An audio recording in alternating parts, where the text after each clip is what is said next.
Welcome to the Maley Way. I'm your host, Jim Maley. Today's guest is a youth sports expert. He has seen the game from just about every angle. He's worn a number of different hats over the years as an athlete, a parent, a coach, a facility owner, a tournament director, and I'm sure a lot more. He's the founder of Beyond the Baseline, a facility dedicated to youth sports development. And Gary, before I continue, I'm a basketball guy, so I know I know I'm always going to be bringing it back to basketball, but I know your facility is dedicated to a whole lot more, which I think is awesome.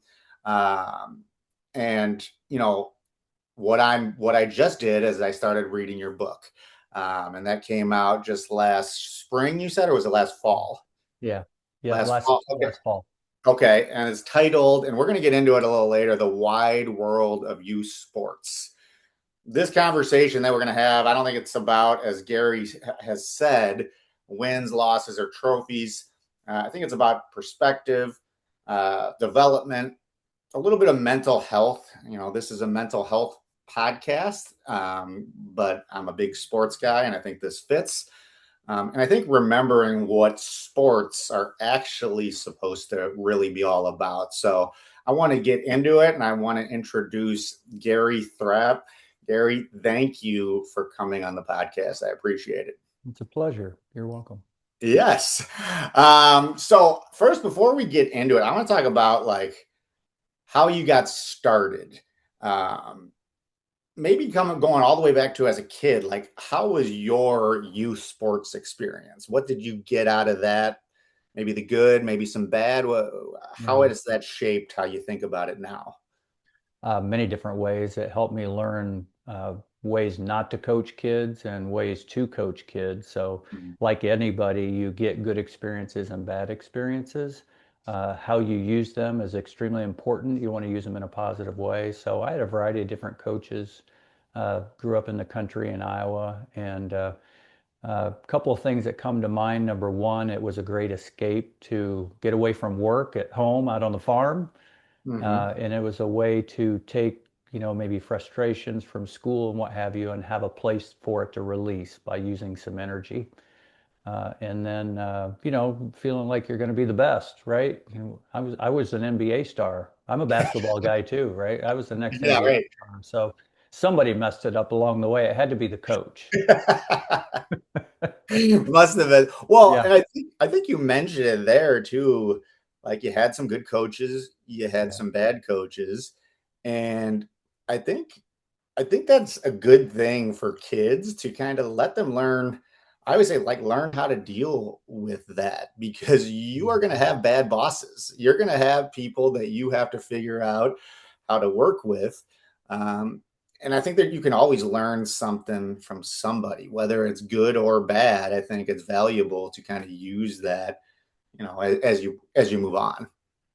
Yeah, as long as you're, as a parent, there to clean up maybe some messes, expand on the goodness, but Yeah. also clean up some messes, because if not done right, youth sports can really be a wear and tear on a child if left alone to try to figure things out for themselves. So that's obviously something extremely important for the parent to be there and take maybe a poor coach and turn that into a positive, just like you said, hey, you're going to have obstacles as you get older. This, even though it's not ideal, it's a great opportunity to learn from it and stay strong and move forward. So try to use every experience, both good and bad, in a positive way in your teaching. There's no doubt about it. And that's a great value to use sports, alone, just like at school, having a bad teacher, having a good Yeah. teachers. Yeah. No, exactly. And well, I guess that's where you kind of started your kind of, I guess, maybe philosophy as a young kid. But then you didn't get into if I'm not mistaken, you got into something else before you got into youth sports. Am I correct? Like your business, or what was it, like renting properties? Is that? Yeah, my wife and I, back when we first were married, I decided, I worked for a guy that was really into personal finance, and Mhm. he taught real estate strategies, personal finance strategies. So I got into buying a rental property here and there, had no clue what I was doing.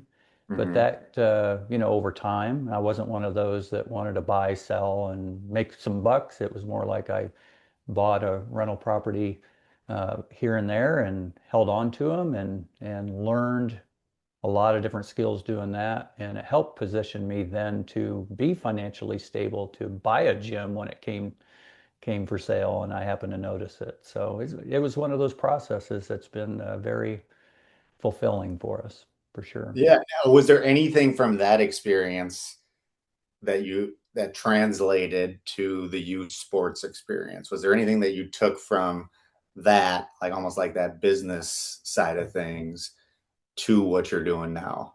A couple of things come to mind: the work ethic needed, Hmm. and then how you treat people when you're working with people that are renting houses and for a variety of different reasons. I see so many bad landlords, I guess, property owners that don't care about the people. They just want the money just so they can pay their bills. My wife and I dug in a little bit more and built relationships with them and treated them properly. And we try to do the same thing at the gym. So, very important. And of course, you see how some kids are raised, that may be a little bit different than yourself. And without prejudging, you just try to help. So, it kind of, in my mind, just all work together. You see almost from start to finish, beginning of the day when I'm in there fixing a toilet or a water heater or whatever, and then working with the kids later that night at the gym. So it's been a very amazing learning experience for sure. Yeah. Yeah. Well, and then the other thing is that I like from what I've seen you say is like your expertise or like even like the psychology behind some of the stuff. Like that doesn't come from like being a psychologist. It doesn't come from like the research mindset. It comes from like your experience. Like for me, I've become like a mental health guy, but what I always say is like I'm just a gym teacher. Like that's what I am. But I've had this lived experience that I feel can be beneficial to other people when I share it with other people. And that's kind of what I got when I started reading your book. Like you have all these experiences that you're sharing, and it's a similar thing. Like I think it can help people more than if someone just got up there and did like a PowerPoint behind Yeah. what behind like these are the dangers of youth sports, these are the good things. I think your storytelling really helped the book, and I think helped kind of really relate to me in a way. Was that one of your goals when you set out to write it? Yeah, I just by nature, I'm an observer. I like to watch people and learn. I like to see how kids are treated, not only by myself, but by others, and see their response. And you get a pretty good feel when you use your eyes and ears whether a child is moving forward in a positive way or whether you're diminishing a child's enthusiasm in different ways. So that's something I've used my mouth quite a bit less than my eyes and ears, which is something kind of important to do, right?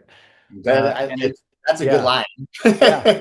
And I've loved, I just love to learn. I learned so much from kids, and that's something that, I learned many, many years ago when I was young, is that you pay attention to what's happening and you try to help in any way that you can.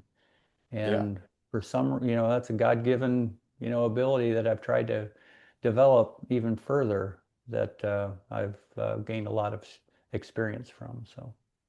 I guess what I noticed too from reading and thinking of, would you consider yourself that aspect of being a listener and an observer?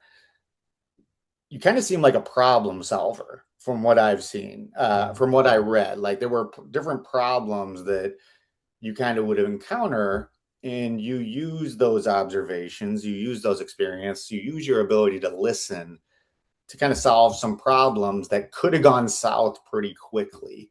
Would you identify yourself as like a problem solver? I mean, obviously you're a Yeah. builder, but a problem solver, is that a way you would identify yourself at sometimes? One of the young men that I helped, develop some strength is now in his 30s, and he's watched me deal with an issue at the gym not long ago that he would have done a little bit differently because he tried at the beginning and it wasn't working out. So then I interjected. This was a a family was in our gym at an event and they started going at it with each other. And after I interjected in a nice, positive, and loving way, he called me a magician. He said, "Gee, you are a magician." And I said, "Hey, I'm just like to listen and like to I try to give that vibe off that I care, which I do. It's not Hmm. a fake vibe. And over time, with that approach, people will trust you a little bit more and give you a little space to, interject and what have you. So it's just something that's taken a lot of experience, a lot of years being willing to listen and learn and not prejudge. Hmm. And I try to capitalize on the fact that in youth sports, when you have a crowd there watching kids, they all have one thing in common, and that is they care about their child or they wouldn't be there. Hmm. And I literally build on that foundation of care to slow issues down and to build Hmm. relationships. And it's been pretty positive. It's been it's it works. Yeah.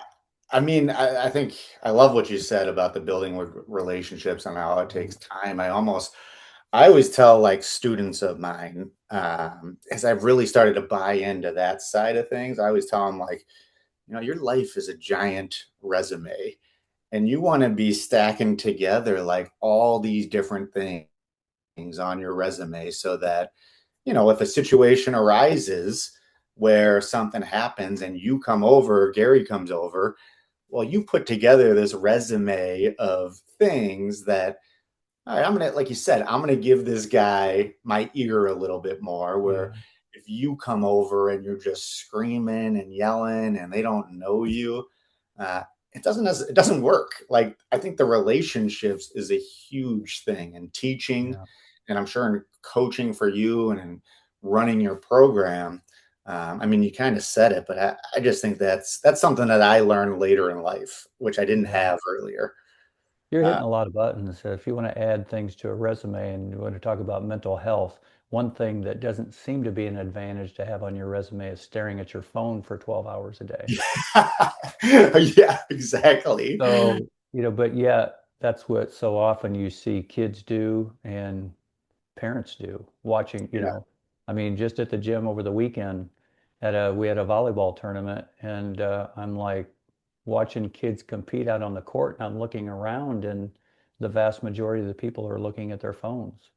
These yeah, are the adults. So yeah. the acknowledgement that the kids are getting when they do something good is minimized Hmm. and it slows growth down, it slows development down. So um, we've got a lot of work to do, and I don't see that changing anytime soon. Hmm. However, you could also look at it as a opportunity for a young parent that does get it. Set the phone down, give your child acknowledgement, and they will bypass people in the competitive world just by, partly by that. When you show your child you care with your eyes while they're achieving, it's amazing how fast they'll want to, Yeah, for satisfy what sure. that just really helps them. So, I mean, you're just hitting a lot of different buttons. We could go a variety of different ways of Yeah, yeah. Well, I was looking at gonna it. get into that, and now that you brought it up, like it kind of like I was walking into school the other day. I'm a teacher. I was walking into school, and I had just done a podcast with this woman who's doing research on the phone and development and how it's like ruining young kids and the social media. So I walked in and I looked around and I thought to myself, like, I don't see any cigarette butts. I don't see any of this around. I don't see kids smoking like I used to see when I was in high school, but I see every kid on their phone. Yeah, And we stopped the cigarette thing by having education and people seeing the health effects over time. And I'm just wondering if we are going to look back at this time like we look back at smoking and be like, what were we thinking, like what yeah. were we thinking to allow that to go on?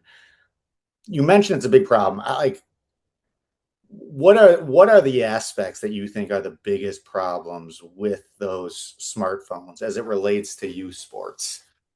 Yeah, comparing themselves to the rest of the world.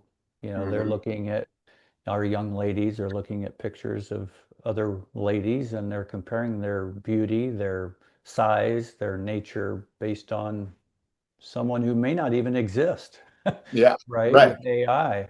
So then that puts a lot of pressure on the kids. They're constantly judging themselves and deciding whether they're a good person or a bad person based on what they look like in comparison to a electronic device. And that's where youth sports even comes in as a more of a valuable asset as a parent is to, just escape that for a Hmm. little time and do something positive and something that will help you, grow. And so we got to set those things down. I mean, the only positive aspect I can see as a 60-year-old dude is to be able to infiltrate more people or more kids by having Yeah, that phone because that's what they're using. right. Other Yeah, than right. that, I rarely get anything good off of that dang thing. I'm sorry. You Yeah. know? Well, so this is what I'll say. It's a huge problem, especially for younger kids because their brain isn't developed. But I Yeah. will say, like, if it weren't for technology, I wouldn't be talking to you right now. Like, I wouldn't be talking to these other people that I talk to. So it has been good in that aspect, but I Yeah. just don't think kids know how to regulate, the good side and the bad side. Plus, obviously, I don't think their brains are fully developed, especially our boy. I think it takes boys a little bit longer to Yeah. develop in a way. But yeah, I think that was a very good point. Now, you said something that I'm kind of skipping ahead. I want to talk about the book in a second, Yeah. like specifically. But when you said something, you're comparing yourself to others.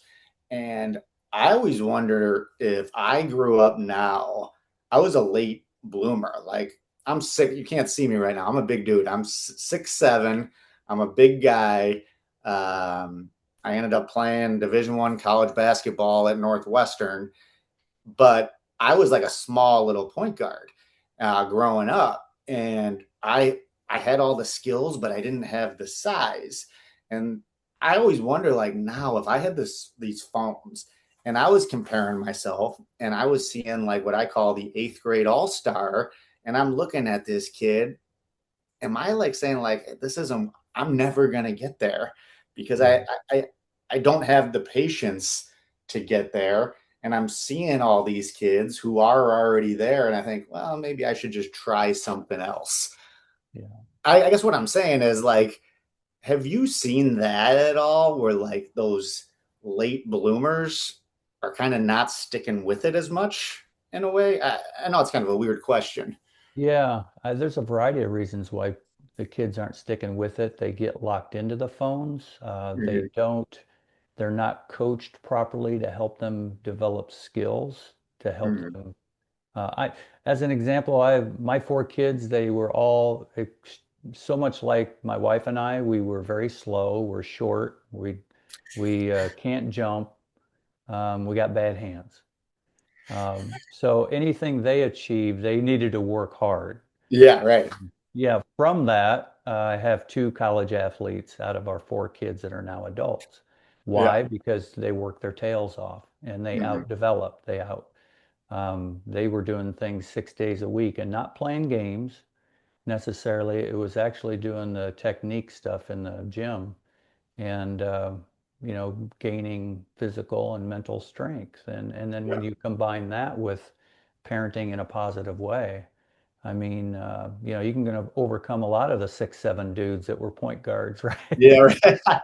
Yeah, exactly. And yeah. Well, and the term you use when I'm thinking about your kids, what I'm trying to reflect back, was it like unconditional or lifelong love or unconditional love? What was the term? It was like one of your first points in the book. Uh, Yeah. do you know what I'm It, talking about? Uh, well, if you had my weekend here, I don't even remember what yesterday was. I just worked about 50 hours this last 3 days. We had Okay. our biggest weekend of the year in the gym, but yeah, it's just you're looking to develop that feeling of love for an entire, your entire life, and Or for it came to me, forever bonding. forever love. That Yeah, was yeah. yep, Which I think is a good, it's just a good baseline to have. It's like, I'm gonna be here. I'm gonna be here to support you. I'm gonna love you all the time. I can push you, but I want you to have fun and I want you to enjoy it and I want yeah. you to love it, not me to love it for you, I guess. Yeah. And that takes time, as you know, Jim. I mean, it's not something that you can see your child once every 6 months and say, and convince them of that. That Yeah. forever bonding, that forever love is a daily, when they get up in the morning, when you pick them up from school, when they're right before bed. And that's what so often many of our kids are losing. They don't have that strong parental guidance. And Yeah. now, as a result, we have a lot of work to do in our community to try to help those kids feel as valuable and develop lifelines for them. So I'm under that approach. I felt like my wife and I did really good with our kids, and what can we do more? Because there's a lot of Mhm. kids out there that just don't have that. That's for sure. Yeah.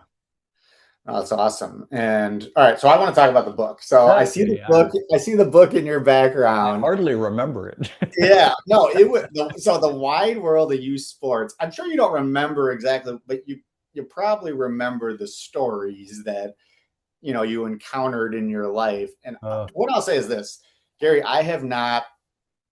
I used to read all the time, yeah, and since I've had 4 kids, I just don't have time, and I've been doing all this. I've done it. You sent me this book. I was trying to get it all done for today, and I yeah, got sidetracked. But I like really enjoyed this, and I haven't seen anything really like this. And I think it's something that parents could really. And this is not a condition of Gary coming on the podcast, me talking about his book. Like I really like. I haven't marked. If you see, there's some red there. nice. I was Yeah, actually taking notes, and I haven't done that since college. right. But part of the reason too is like this is something I really care about, especially with my 4 kids. I just thought it was really well done. And as we mentioned earlier, it was rooted in your experience. And I just I loved your observation. And as I said before we started this, before I started recording, I said, I was looking for something that I could be like, all right, I'm going to talk to him about something I disagree with. And I Yeah, haven't really gotten there. There was the one point where I almost got there, but then it was like Gary was in my head and his next like 3 sentences were exactly what I was thinking. yeah, Then you explained yourself well. I, I mean, I know that's a good kind of pump up for your book, yeah, but it kind of shows like what you were talking about before, like with observation. Like I can tell you're an observer, I can tell you're a thinker, I can tell you're a problem solver just by reading a book. And I guess my question would be is like, have you found that this is like your calling in a way? Because I found that this mental health stuff has been my calling because of my lived experience. Is this something that has like given you purpose, like yeah. all of this stuff that you've done? Absolutely. And it's one of those things that you could look back and say, gosh, I was kind of lucky to be able to buy real estate, buy a gym. But then you're like, no, there was a reason for this. And the incredible number, hundreds and thousands of kids that have come through our gym, some that are rich, wealthy, 2 parents, all the way to kids who walk to the gym themselves and have never had a parent watch them play in 8 years of being involved. When you see that wide gamut of kids that come through your gym and you try to help solve issues, you're like, it's not just luck that I'm here. God Yeah. put me here for a reason. Hmm. And fortunately, I'm smart enough and observant enough to utilize this opportunity in a positive way to try to help as many people as I can. And We've been pretty successful. I do have some bad stories where I was unsuccessful with kids that are in jail. There's no doubt about it, which I'm looking at two of them right now Mhm. that we tried to help and we failed. One of them's in jail for murder one, and the other one's in jail for second degree murder. And these are kids that we could talk for hours just about what they were experiencing, all the way to airline pilots. I mean, we've got a 23-year-old airline pilot that we helped, play basketball and what have you. So, uh, gosh, it's just I think God put me in this gym to learn and to be non-judgmental Mhm. and to help however I can. Yeah. Our community, kids move forward in a positive direction. The purpose behind the book is just to try to share those experiences with as many people as possible so we can kind of expand our reach, I guess, Yeah. and try to help. Because youth sports can be crazy, and you can either look at it as, oh, gosh, it's nuts, and that guy went off over the weekend, and this youth sports isn't even any fun, to, okay, what are we going to do to fix it? Are we problem solvers? Or are we just complainers? And, Yeah. you know, I may tend to sound like I'm complaining, but I'm kind of going through what the heck is happening with Yeah. the purpose of how can we help? How can we fix it in a Yeah. positive way? So it's a whole different approach than a lot of people take maybe in the youth sports world, but that's the approach that I do.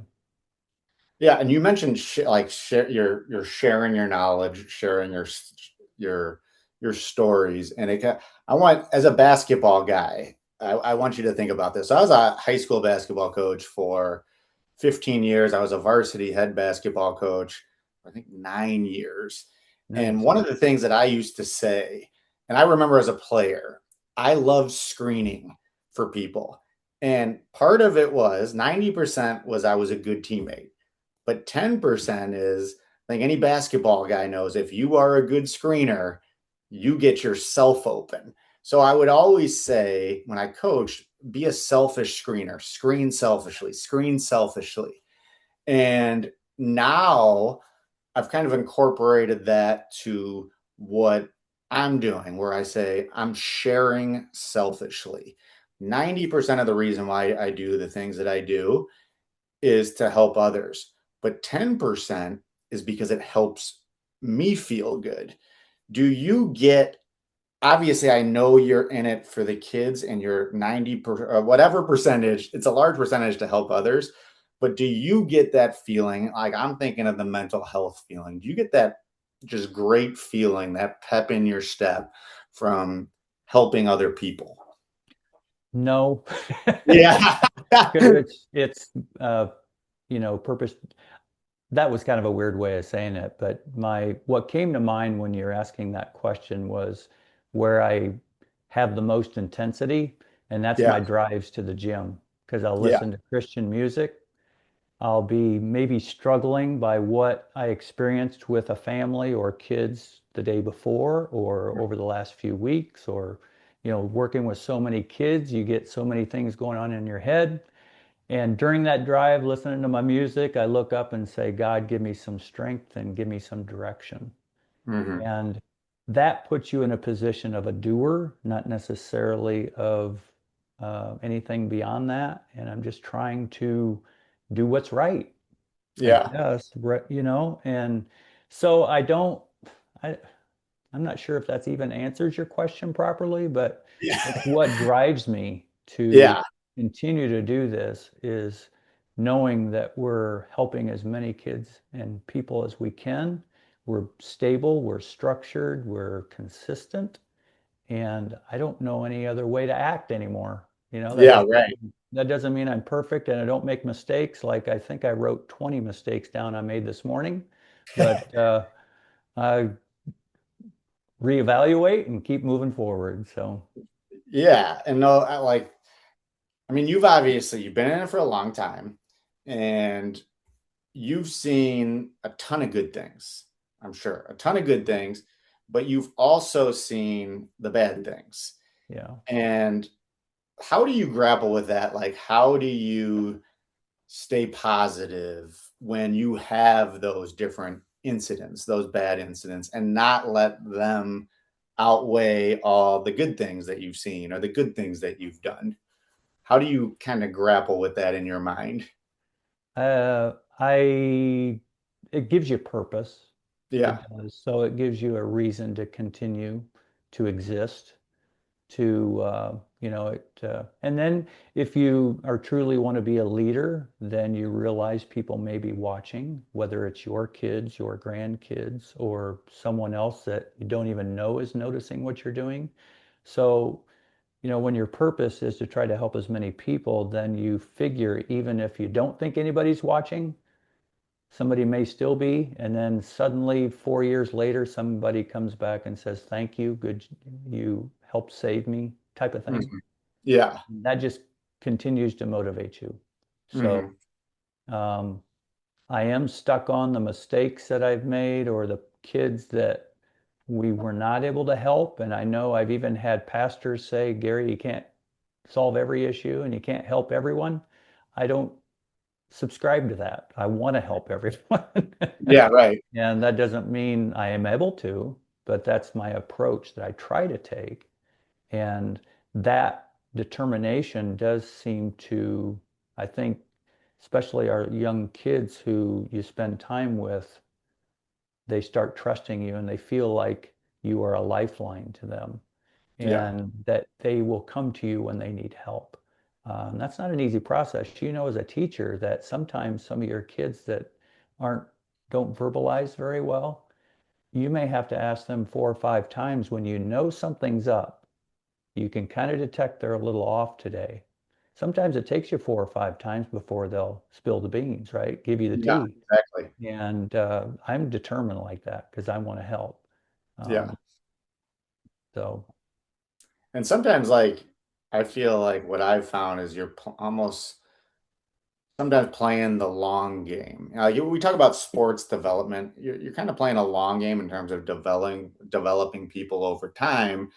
And I think sometimes with decisions that you have to make or decisions that I have to make, I found that sometimes the easiest decision is the wrong one. And it might make that person feel great in that moment, but it isn't necessarily going to get the person coming back 4 years later to say, thank you. Like maybe some decisions you make that, they might not like in the moment, but in the long run, it's what's best for them. And what I found, even as a teacher, we have some teachers who like they always just there's the younger ones especially, they want to be friends with the kids a lot, like they want to be really good friends with them, and because of that they want to make them happy at all times, as opposed to, sometimes you got to make decisions that are tough that are going to help the people in the long run.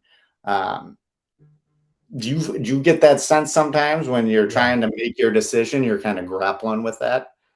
Well, I have some rules in our gym with kids, and it's not easy to maintain, but we have enough adults that buy into it, and that is there's no cussing in our gym, and you don't trash talk other kids in our gym.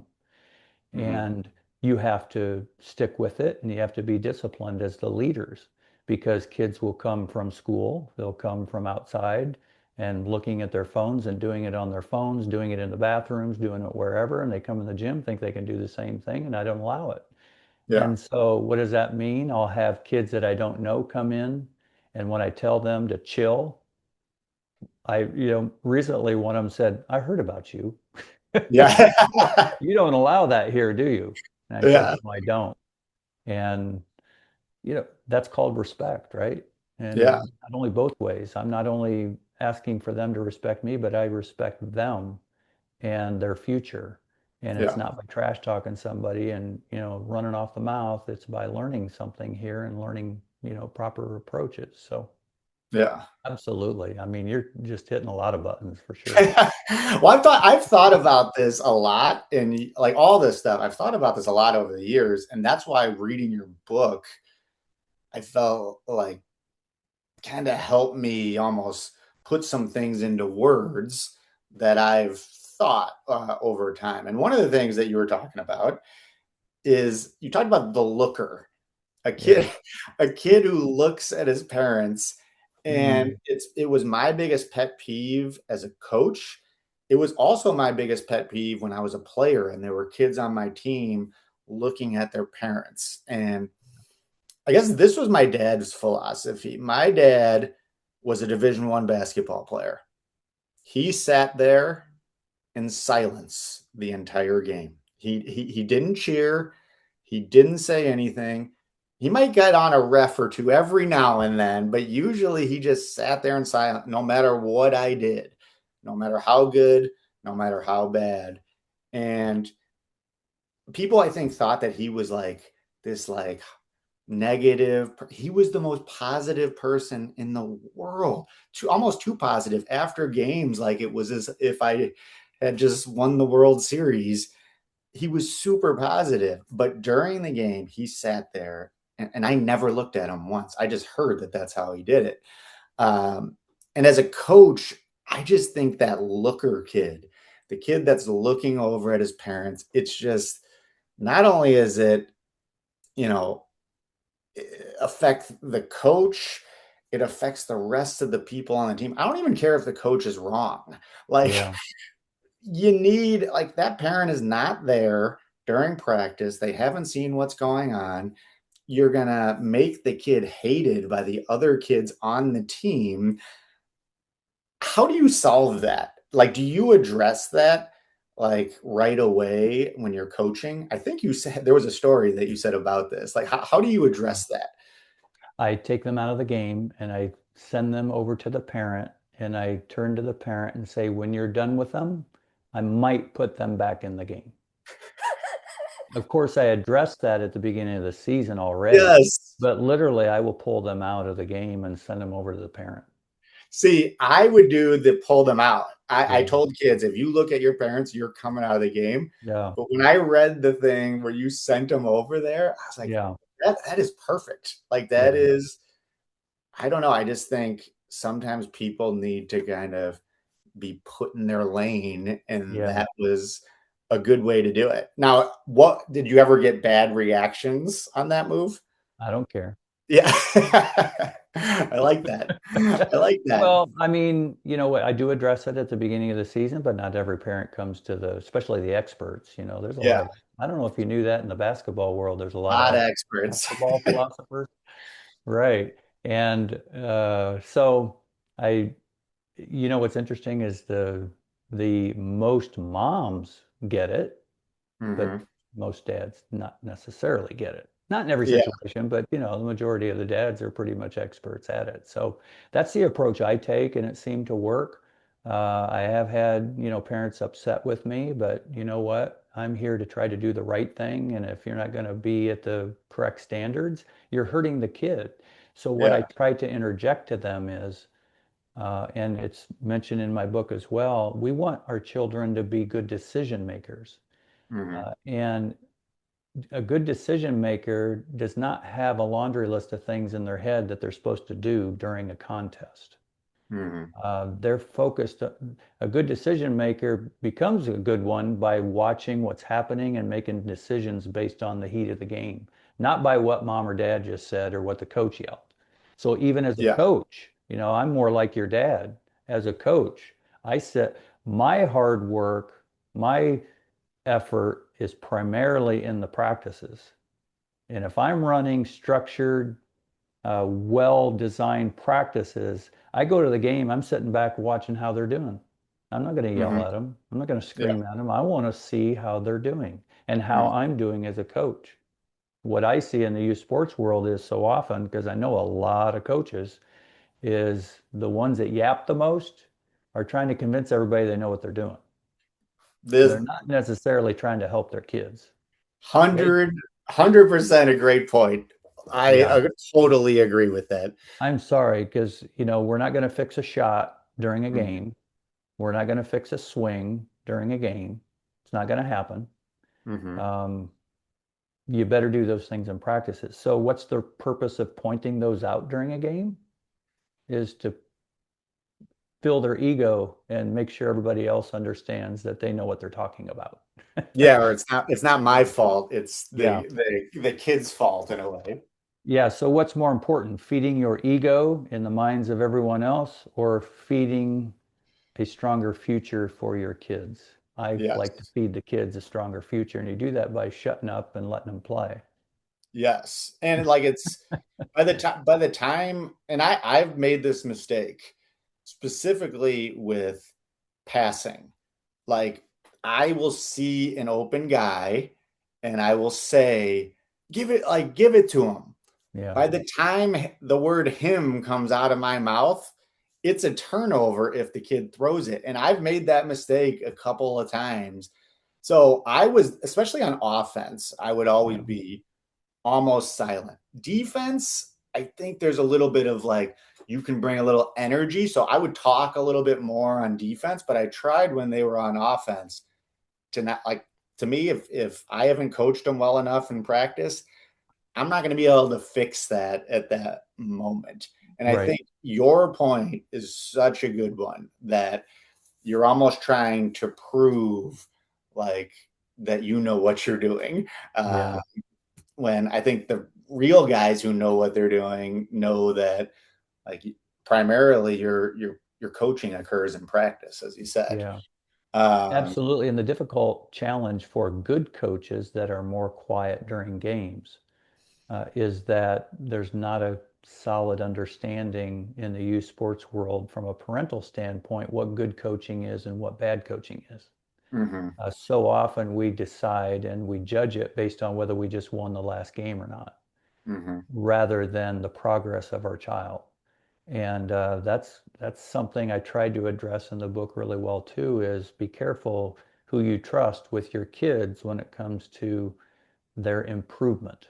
It's not Yes. necessarily the loudest person. It's not the Mhm. best recruiter that gets the best players and then sit Yeah. back and enjoys the results and wins games and takes all the credit for it.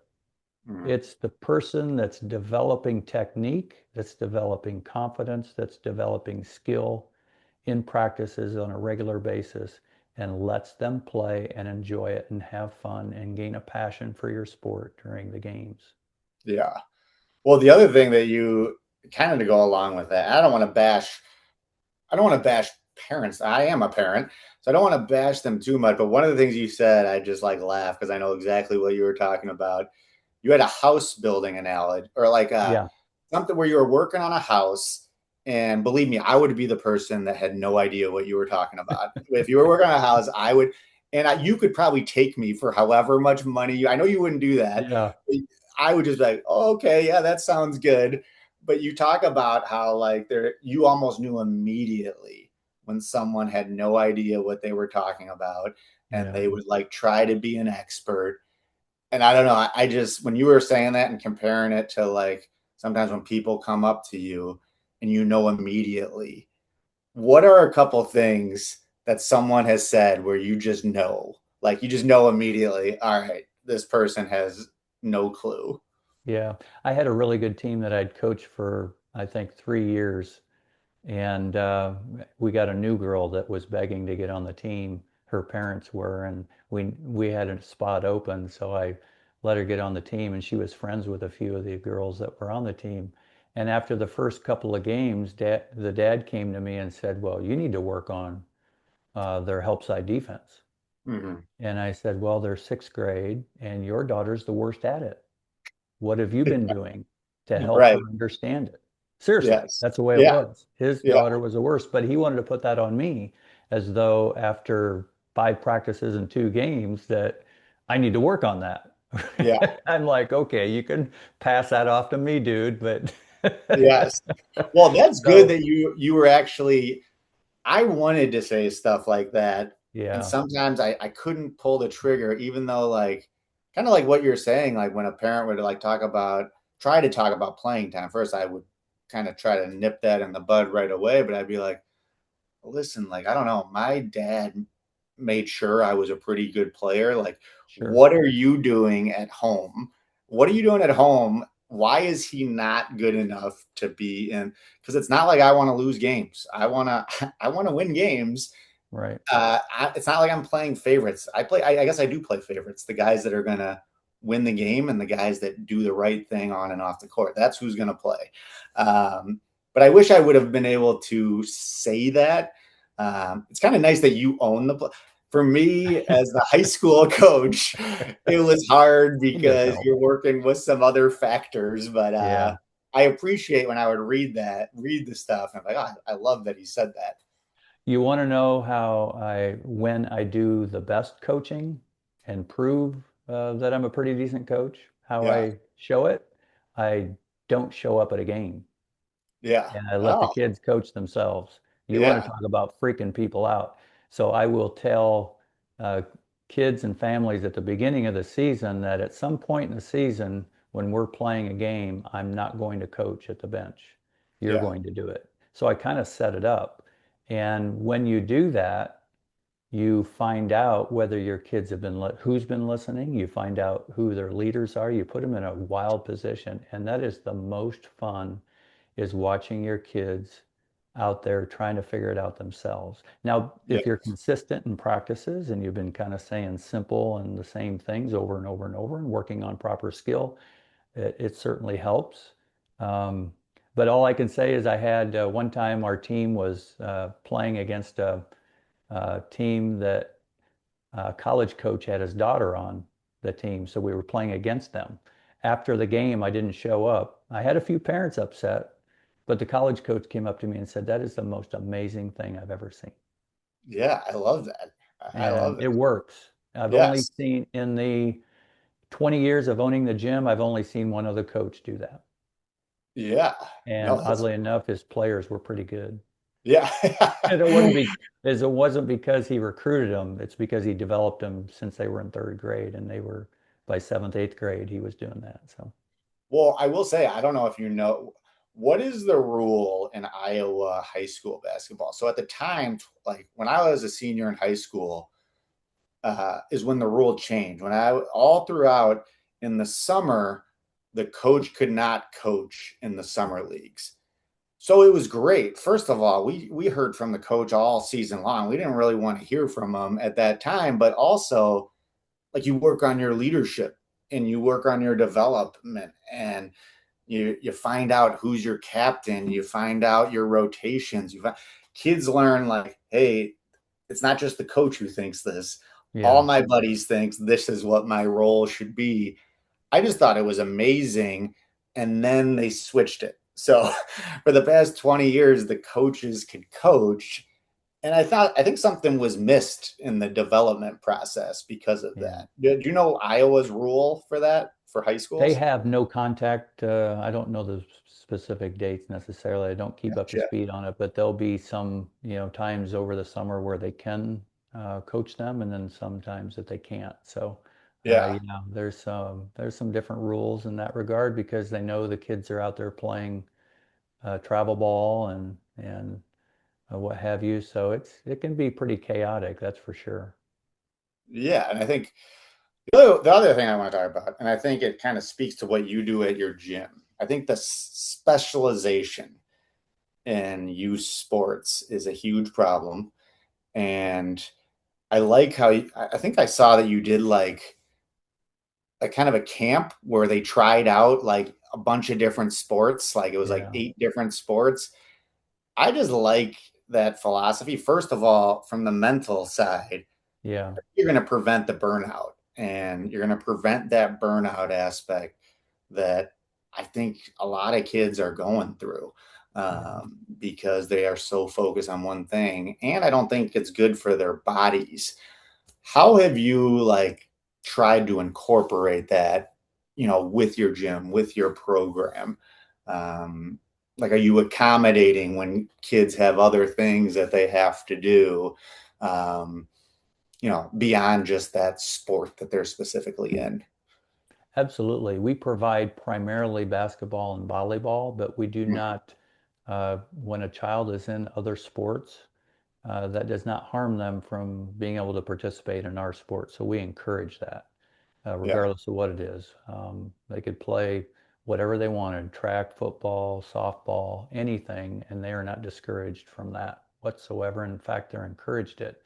Then I because I watch other communities around the country and what they do. I noticed not long ago that a community was doing a Give It a Try event where Mhm. they Knows it. Yeah. yeah, had 7 or 8 different sports that they offered, and kids come in. So I did that last March, and we have another one coming up this March, where kids come in, and we had them doing some archery, some softball, some basketball, some boxing, learning how to do plyometrics properly and technique, and it was just golf. We had golf. I mean, these are kids that have never touched a golf club, let alone Mhm. hit with a golf club. Yeah. So that was just really cool. You just watch the minds just trying to figure all this stuff out in our young people. We had about 80 kids there, so it was pretty cool. That's awesome. And I think that is just so, it kind of speaks to, I think we need to get back to like what sports is all about. Like Yeah, it is an anomaly to get a Division 1 scholarship. It is the chances of it are so low. I'm not saying kids can't work for that. To play Division 3 basketball is very difficult. Like I would have parents of kids sometimes who like they were the sixth person in the rotation and they're talking about playing at like this good D3 school. And I wanted to be like, go watch a game. Just go watch. Those kids were all like, you know, top guys in their conference. yeah, Like, I think people don't understand how hard it is to do that. And to be honest, sometimes it's not that, I know from personal experience, it's not that fun sometimes. right. Even playing that at that level, it's almost like, how do we get back to like the values of like hard work, allowing kids to fail and screw up and then bounce back from it, learning how to be a teammate, learning how to lead, learning how to follow, like things that I think were a little more talked about back in the day as what was important, as opposed to what I think things have shifted. Like I know Yeah, you kind of have that mindset. How do we change that? Or is it just yeah. a lost cause? Well, one thing you do is get old men like me that get it to write a Yeah. book like what you're holding. Yeah. There you go. That's one element of it. That I wasn't ser- very. I seriously think, I mean, I'm not, have you sold a lot? And I mean, I didn't really make it to sell a ton, but yeah, it was #1 on Amazon the first few weeks as a new release. Yeah. But now, just trying to get the word out, it's hard because it's, something it would, to promote it as much as it needs to be promoted, that'd be another full-time job that I would have. Yeah. So, I just try my best to get it out there and see what happens and do my part. But yeah, the sports specialization is really harming our kids in a variety of ways. The kids that are doing different sports learn different technique, they learn different approaches. Their bodies are not stuck on doing the same thing over and over, where you can increase injuries.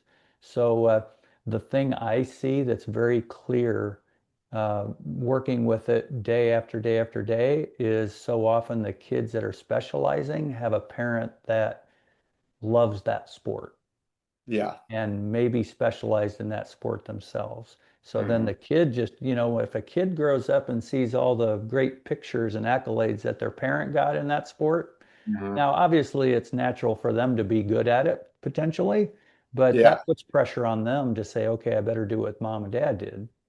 Yeah. Um, and so then they don't feel like they have options. And one thing we did, which helped because my wife and I, again, were slow and weren't good at anything, we told our kids and we put them in a variety of different things and said, you're going to do something.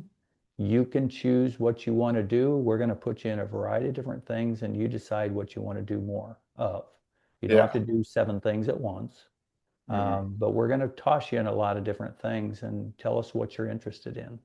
Yeah. And that's the healthy approach that we took. And what do we have from that? We have not necessarily, we had 2 college athletes and basketball athletes in our family out of 4. But now we have a daughter with 3 kids. That's a full-time job and takes some athleticism to achieve that, right?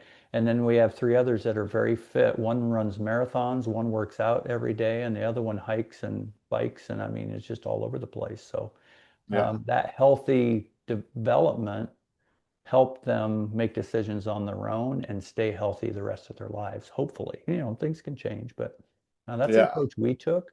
And if a child wanted to quit something and not do it, we were not going to, when if we felt they were mature enough to make that decision on their own, they did it. That was their Yeah. decision. So we tried to help them develop that independence while we Yeah. were there leading them. Now, Gary, I will say this, like I don't glow that much when I'm talking to people about stuff, but like this, I could talk for a while about this stuff, like a while longer, but I want to respect your time. I got one more thing that I wanted to Yeah. talk about, and it's kind of going back to the mental health thing. So I don't even know, I haven't seen any research on this, but I feel like one of the reasons, particularly for men, the community aspect of sports or the community aspect of your beyond the baseline, when that ends, when a kid is done, especially boys, I think they lose that community. I think girls do a better job of like sticking together. Like my wife has book club. She has all these clubs she's a part of. And I think men over time kind of isolate themselves because their community ended back when their sports days were over. And the one thing that I liked about your thing, and correct me if I'm wrong, I feel like you build a community where people are coming back from, 20 years ago that you coached to then come and coach themselves. Yeah. Uh, are you doing anything with your coaches in a sense? Like, are you guys doing stuff beyond coaching together to kind of foster that community aspect? And I apologize, you could not be, but I think about this all the time, the community Yeah. aspect, because I think it's important.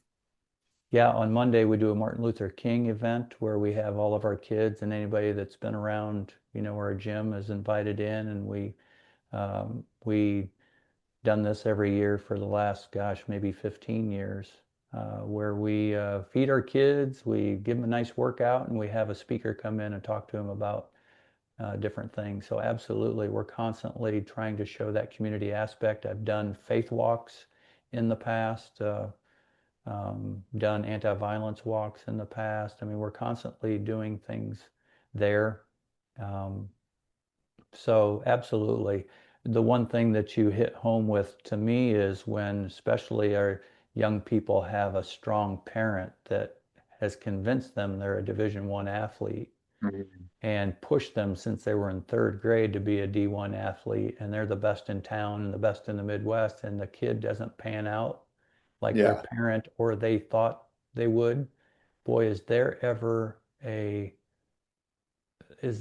challenge for them to try to come back to a community and feel like they are still important? Because, yeah. and Hmm. I'm looking at three or four young men right now that are back in our community that didn't pan out, Hmm. and their heads are down when they look at you because they don't feel confident in themselves. They don't feel like they were as good as they were marketed. Yeah. Oh, yeah.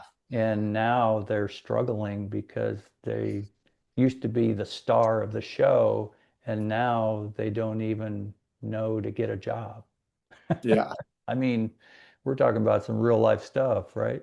So, um, Well, that that absolutely. that that really registered with me, and I've never really talked about this, but I went to Northwestern. I got a full scholarship there. I was playing well, um, doing well academically, doing well in school, and then this depression thing hit me, and I didn't know what it was at the time, but it was like really bad, and I quit.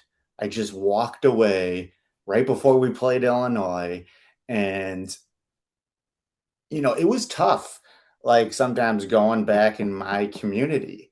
One, I didn't know what the problem was, but I'd be walking around town and I could see people talking.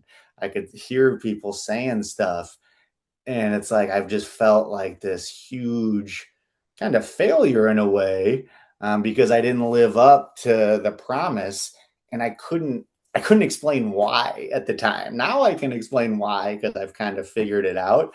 But I know what you mean, like that. Like it's tough as that person who didn't really meet their potential in a way. Yeah. It's almost like they got to find something else where they can get that sense of community and sense of belonging. Yeah. And not, you know, obviously knowing what you were going through, what hit home with me is that specialization aspect you were talking about. Sometimes in our minds, we want to specialize so much to achieve greatness in this one element and constantly judging whether we are there or not in our own minds, regardless of what anybody else is saying. And then when the end of the road comes, we haven't balanced our life to fit in anywhere else because we're on that rail going that direction. And then when you back up a little bit and say, okay, what do I do now? Boy, that can hit you hard Yeah. and that can cause a lot of pain and suffering. And so Yes. that's what we try to bring, obviously, to our gym and to with our kids is, okay, I know you're an NBA star. Uh, what's your plan A? What's your plan B, C, D, E? You got to have 4 or 5 things going on, not to slow you down from trying to achieve, being the star, but the just in case or while you're doing it, you got to be strong in these 5 areas too. So that's a full-time job itself with each and every kid for sure. So Yeah. that's kind Well, of that big picture aspect we like to bring to our kids is that I know you love sports and we got your ear because you came in to play a sport. While you're here, we're going to help teach you what's actually important. yeah. I love that, Get man. a job, take care Yeah. of the people, you know, Yeah. uh, be nice to your neighbor and learn how to be strong. So, Yeah. Well, it seems like too that you kind of one of the reasons why you maybe have gotten into this, and one of the reasons why I'm doing what I'm doing now is like my number one job is dad. Like that's my number one job. And I want to make sure I'm doing things that are going to help my kids be successful. And for me, one of the things is I know with my family history, not just myself, but it goes a long way back. Some of my kids are going to be struggling with this mental health thing. I know that. yeah. And I want to kind of do something that can change that or make them feel more comfortable talking about it. And I think I might be putting your words in your mouth, but I feel like that might have been one of your motivators too for your own kids in a Yeah. way, um, to be doing this to show them like what hard work can do, what purpose can do, how you can make an impact on other people. Did you feel that as you were doing it? Yes, absolutely. And actually, the thing that I was really good at the most was asking questions of the kids after Yeah. every practice, after, picking them up from school, or if I saw them later that day after school. I asked them 25 questions, 5 different directions to find out what happened because I wanted to get a good feel for what they were experiencing in a non-judgmental way and knowing that it'd take 5 or 6 questions before they might actually let me know Yeah. what really happened at school, Yeah. what Right. really Exactly. happened over at their friend's house. Yeah. And when you take that investigative approach, by the time they're in high school, they're sharing with you things Yeah. that happen, whether you ask or not, because Yeah. they're confident that you're not going to judge them. They're confident that you love them and always will, and you're there to help. And so that's something that it just fills your heart when your child looks at you and is confident enough to tell you stuff. And Yeah. so we've been able to solve a lot of issues that, and we've lost a few friends in the Yeah. process because once you hear something, you try to address it and what Hmm. have you. So yeah, it's that's one thing that we were really good at and continue to be good at, and we have just loving relationships with our kids, and nothing's going to change it.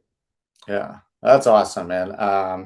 Anything else you want to say? I don't want to take up more of your time. Any other specific things that you wanted to get out, or one Ooh. specific thing you maybe would want to leave people with? Yeah, just like anything you do in life, whether it's as a parent, as a coach, be that person that's willing to learn. That's one thing when I first got into coaching and parenting is I wanted to know what I was doing. I was really bad at it at the beginning. Might still have some areas of improvement, there's no doubt about it. But I constantly read, I watched videos, I identified people that were doing good jobs out there or I felt were, and I learned. And still being an old man, 61 years old, I go to the gym every day wanting to learn. Hmm. You know what I learned the other day from a What's that? fourth grade girl? That my coaching was booty. Oh, I, that's new. That's the new yeah, word. I Yeah. said, that's good. I said, that's good, right? She goes, Yeah. no, coach, that's not good. So now Yeah. it's stuck in my head. Well, that's I'm good. trying to overcome my bootiness, I guess. That is great. Gary, man, I just want to say, like, you got me by 20 years. But like I want to be like you. Oh, I like your approach. I like your mindset. I like your willingness to learn. I like how you communicate. I just really enjoyed this conversation, and I yeah. appreciate you coming on. And again, people, I'll be promoting your book because Thank you. Appreciate that. I'm in this world right now, and sometimes people ask me, and I try to kind of lead by example from the sidelines in a way. But I think it's nice to have like something written all in one place Yeah. that someone can go take a look at. So I really Awesome. appreciate you coming on. I appreciate being here and I love your enthusiasm. Thank you. You've helped motivate me to do more. Yeah.